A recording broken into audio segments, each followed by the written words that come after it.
Matthew 8:1. And when he had come down from the mountain, Matthew now returns to the course of the history. He had formerly said, that Christ went up into a mountain, verse 1, then he threw, as it were, into one heap, many leading points of the doctrine of Christ, and now he adds that, about the time when he preached on the mountain, he healed a certain leper. The same event is related by Mark and Luke, though they do not mention the time. It was a striking display of the divine power of Christ, that, by his word alone and a touch of his hand, he suddenly cleansed the man's leprosy.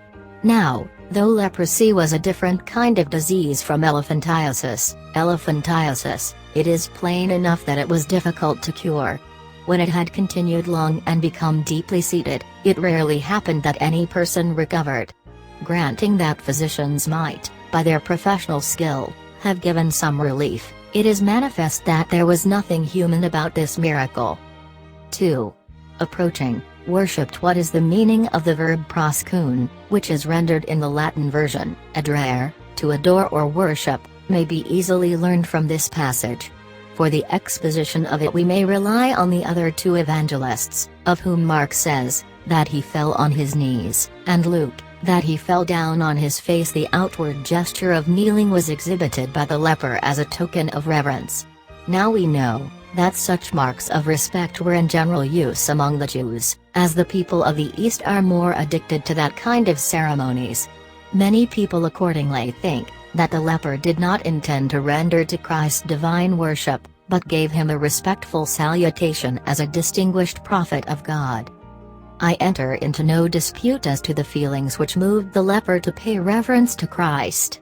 But I look at what he attributed to him, that he was able to cleanse him. If he were willing, by these words he declared, that he acknowledged a divine power in Christ, and when Christ replies, I am willing, he shows that he claimed more for himself than belongs to man. He who, by the mere expression of his will, restores health to men, must possess supreme authority. Whether the leper believed that Christ was the Son of God, or that he had received this power in the same manner as Moses and the other prophets, he entertains no doubt that he held in his hand, and in his power, the gift of healing. True, he speaks conditionally, if thou art willing, thou art able, but this is not inconsistent with that certainty of faith, which God demands in our prayers, for men ought not to expect more than God promises. The leper had not learned by any inspired communication, or any promise of God, what Christ would do. It would have been improper in him, therefore, to go beyond these limits, for though we sometimes read that certain persons prayed without any condition, we ought to believe that they were guided by special movements of the Spirit, 490, which must not be taken for a general rule. I am not even certain if we are at liberty to say, strictly speaking, that the leper offered a prayer.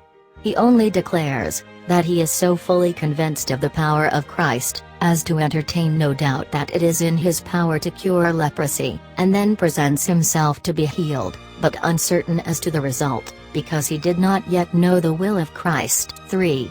Having stretched out his hand, he touched. Under the law, the touch of a leper was infectious, but as Christ possesses such purity as to repel all filth and defilement, he does not, by touching, either pollute himself with leprosy, or become a transgressor of the law. When he took upon him our flesh, he did not only deign to touch as with his hand, but was united to one and the same body with ourselves, that we might be flesh of his flesh. Genesis 2:23. Nor did he only stretch out his arm to us, but descended from heaven even to hell, and yet contracted no stain from it, but, retaining his innocence, took away all our impurities, and sprinkled us with his holiness. By his word alone he might have healed the leper, but he applied, at the same time, the touch of his hand, to express the feeling of compassion. Nor ought this to excite our wonder, since he chose to take upon him our flesh, that he might cleanse us from our sins. The stretching out of his hand was therefore an expression and token of infinite grace and goodness. What we indolently read, and coldly pass by, cannot be duly weighed without great astonishment. The Son of God was so far from disdaining to talk to a leper, that he even stretched out his hand to touch that uncleanness. 4. And Jesus saith to him, See that thou tell it not to anyone. Some persons, by way of excusing the leper, think that Christ did not seriously forbid him to publish the miracle, but rather gave him an additional excitement to do so.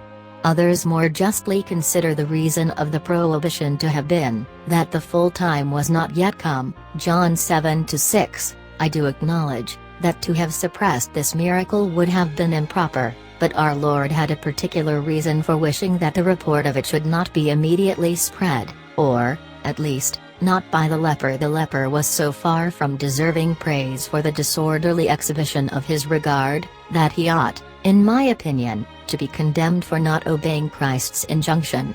If he wished to express his gratitude to him to whom he was indebted for his cure, no better method could have been found than obedience, which God prefers to all sacrifices, 1 Samuel 15:22, and which is the origin and foundation of lawful worship.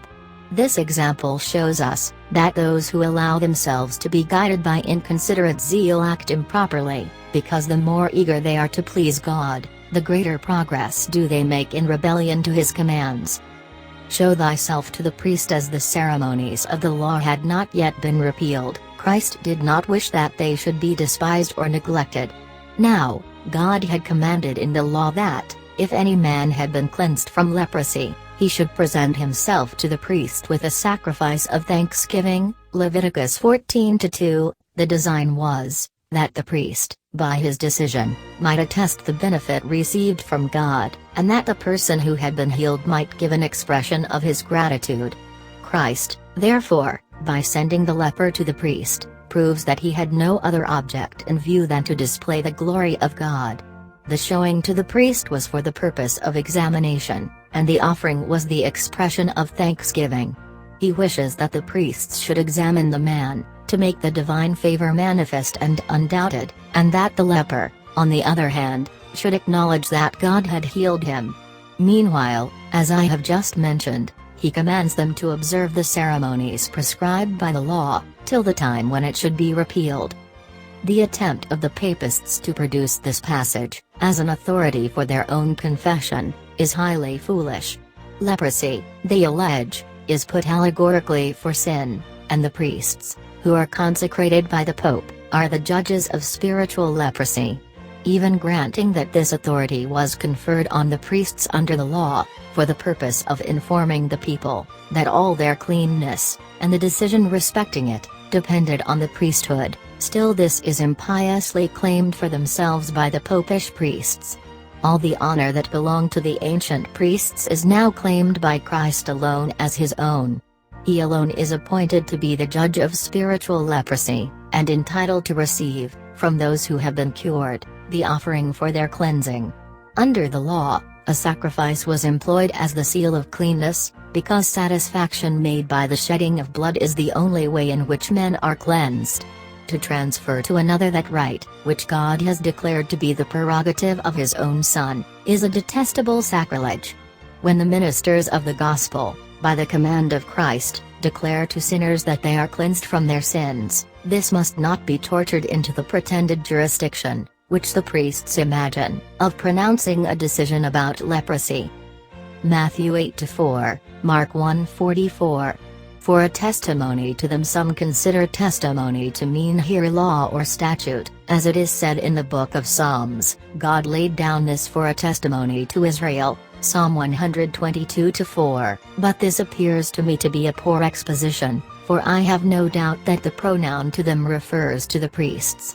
496, Christ said this, in my opinion, with a view to the present occurrence, for this miracle was afterwards to be a sufficiently clear proof for convicting them of ingratitude. There is nothing inconsistent with this in the command which Christ gave to the leper to maintain silence, for he did not intend that the remembrance of the miracle which he had wrought should remain always buried. When the leper, at the command of Christ, came into the presence of the priest, this was a testimony to them, which would render them inexcusable, if they refused to receive Christ as the minister of God, and would, at the same time, take away occasion for slander, since Christ did not neglect a single point of the law. In a word, if they were not past cure, they might be led to Christ, while, On the other hand, so solemn a testimony of God was sufficiently powerful to condemn them, if they were unbelievers. Mark 1:45. So that Jesus could no longer enter openly into cities. Hence we learn the reason why Christ did not wish the miracle to be so soon made known. It was that he might have more abundant opportunity and freedom for teaching. Not that his enemies rose against him, and attempted to shut his mouth, but because the common people were so eager to demand miracles, that no room was left for doctrine. He wished that they would all be more attentive to the word than to signs. Luke accordingly says, that he sought retirement in the deserts. He avoided a crowd of men, because he saw, that he would not satisfy the wishes of the people, without overwhelming his doctrine by a superfluity of miracles.